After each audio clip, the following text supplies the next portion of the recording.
la ley parece calcada de la peor caricatura de las que se han hecho sobre una ley durante estos años. Si el señor ministro lo hubiera querido llamar ley mordaza, nadie se hubiera extrañado absolutamente nada, porque estamos todos de acuerdo, soy el último de intervenir del paquete de la oposición, y parece que estamos todos de acuerdo en tener la misma visión de la ley. No voy a insistir en un argumento que han reiterado mis compañeros. No existe ninguna razón objetiva para que el Gobierno impulse esta ley en este momento.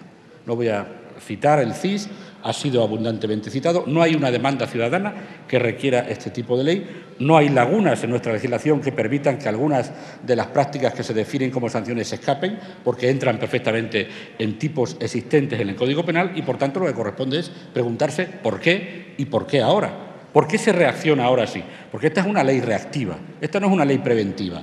¿Y contra qué reacciona esta ley y por qué reacciona ahora? Pues reacciona, como han dicho mis compañeros, lo diré con otras palabras, contra un estado de opinión crítico, activamente crítico, contra las políticas de recortes. Esta es la versión administrativa de la doctrina del shock. Trata de amedrentar para fijar las políticas de desmontaje del estado del bienestar. Trata de neutralizar una respuesta ciudadana, por cierto, se ha dicho, y quiero insistir, una respuesta ciudadana que ha sido impecable.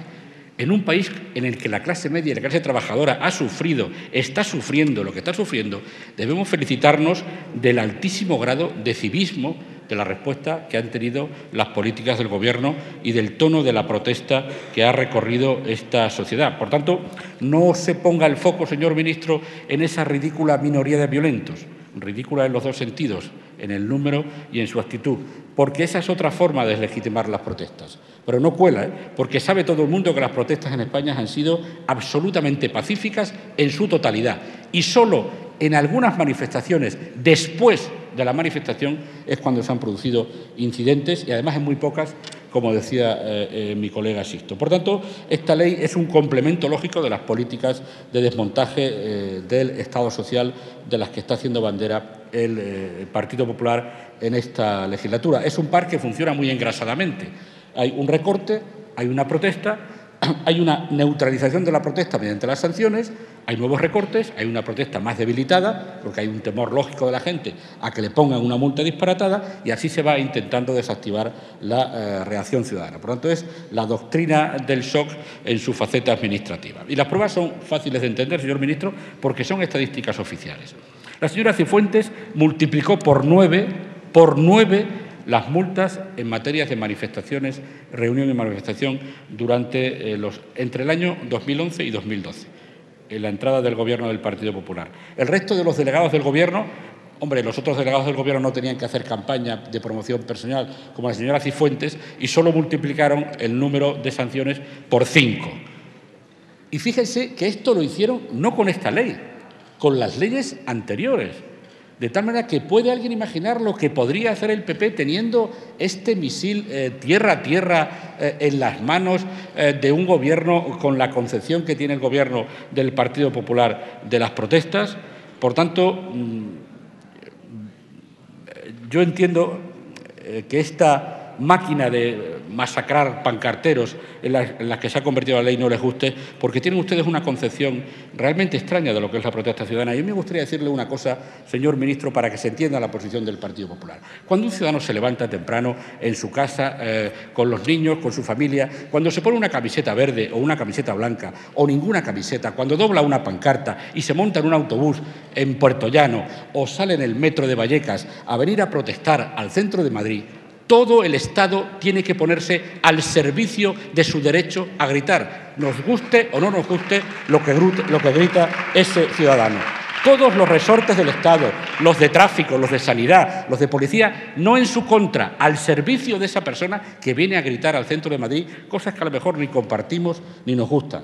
Por tanto, esas enormes avenidas que hemos abierto durante tantos años para la democracia tienen que estar abiertas, expeditas, no solo para la gente que se manifiesta con obispos. Señor ministro, también las manifestaciones sin bula y sin indulgencia plenaria, esas en las que no tienen obispos, el manifestante es un ciudadano sagrado y sus derechos son sagrados, y el Estado tiene que estar al servicio de ese derecho a protestar. Las bases ideológicas de la ley, se han dicho, son desequilibrar el equilibrio libertad-seguridad.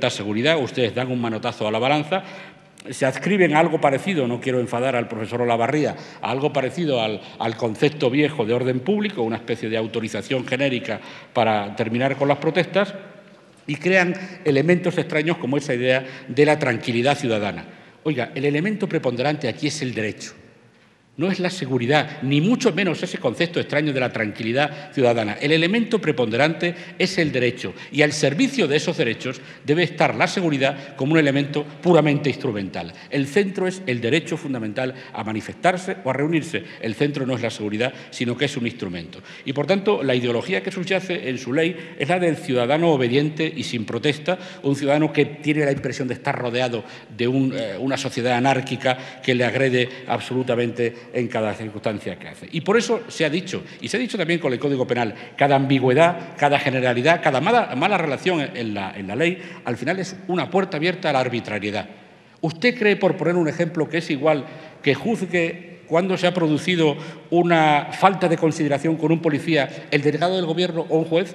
Pues claro que no. Pero este tipo de norma que trae al ámbito administrativo el castigo y la sanción, al final será interpretada por el mismo administración que está sufriendo la supuesta agresión.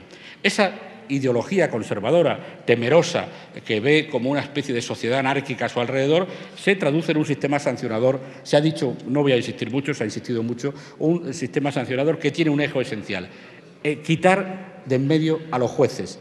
Ustedes dicen que con este tipo de sistema se castiga menos. No, no. Con este tipo de sistema se castiga más, pero sobre todo se castiga con menos garantías. Parece que usted desearía tener un tribunal de orden público y, como no lo tiene, lo que hace es decir, quito a los jueces del procedimiento y me traigo al derecho ciudadano al ámbito del Ministerio, lo que significa que primero hay que recurrir, pagar un abogado, pagar las tasas judiciales si uno quiere ver su derecho repetido. Y luego ustedes han hecho un batiburrillo de normas sancionadoras en las que se reflejan esos fantasmas, muy en la línea de la autoridad, de la actualidad. Hay una cláusula Top Manta, hay una cláusula Greenpeace, hay una cláusula Femen, hay una cláusula Ocupa, hay una cláusula Desahucio, Gerindillas, Cundas, Wikileaks, Botellón. Le decía en comisión a sus compañeros, permítanme la broma, que solo falta una cláusula Pequeño Nicolás para tener completo el panorama de la actualidad de los últimos meses. Pero quiero que entienda bien una cosa usted y su grupo. ¿Quiere decir eso que nosotros consideramos que estas conductas no merecen sanción? No. Algunas lo merecerán, pero tendrá que ser en vía penal con todas las garantías con las que debe tener un ciudadano y no de la manera que se está haciendo.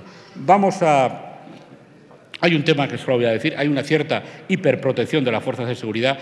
La ley dice que no se pueden tomar imágenes no solo de la policía, tampoco de las autoridades, y yo creo que la prensa debería reflexionar sobre esta circunstancia, y hay un riesgo de tener dos regímenes de intensidad en las sanciones según haya policía integral o no policía integral. Yo creo que eso puede crear dificultades en la aplicación. Vamos al Senado. Mire, lo que viene del Senado es una prueba de su mala conciencia. No voy a insistir mucho porque ya ha explicado mi colega Sixto cómo nace esa extraña enmienda de la Ley de Extranjería que lo que hace es evitar el paso por el Consejo General del Poder Judicial. Bueno, pues usted tendrá que oír aquí lo que no quiso leer del Consejo del Poder Judicial, aunque me mande a mi casa a todos los inmigrantes, que es su manera de resolver este problema cuando se habla del tema. Sabemos todos que ha habido un crecimiento exponencial de las personas que vienen de zonas de conflicto. El CETI de Melilla está al 80% de personas que tienen origen sirio, la mitad de los sirios han pedido un estatuto de refugiado. Sabemos que hay un derecho incondicionado y asumido por España en los tratados internacionales para gestionar individualmente cada una de estas peticiones de refugio y además al lado tenemos la presión difícil de manejar, se lo reconocemos, de los inmigrantes por motivos económicos. Y ustedes pretenden dotar de seguridad a las fuerzas de seguridad en el tratamiento de estas cuestiones. Oiga, estamos de acuerdo en que las fuerzas de seguridad tienen que tener elementos que les permitan no estar pendientes de su difícil trabajo y además de tener algún tipo de querella o demanda judicial. Pero claro, ustedes crean un mecanismo, que es el que ustedes llaman rechazo en frontera y que todos llamamos sencillamente devolución en caliente, que lo que hace es un atajo y es complicar absolutamente la cuestión. Mire, esa figura, la llamemos como la llamemos, usted o nosotros, no cabe en el derecho internacional. Como decía mi colega Sixto, esto es como el embarazo. O se está embarazado o no se está embarazada. Pero lo que no se puede pretender es que se está en España y se está fuera de España. O se está dentro del territorio español y si se está hay que abrir un expediente individual o de expulsión o de asilo y refugio, porque la devolución en caliente o el rechazo en frontera es una simple vía de hecho sin procedimiento.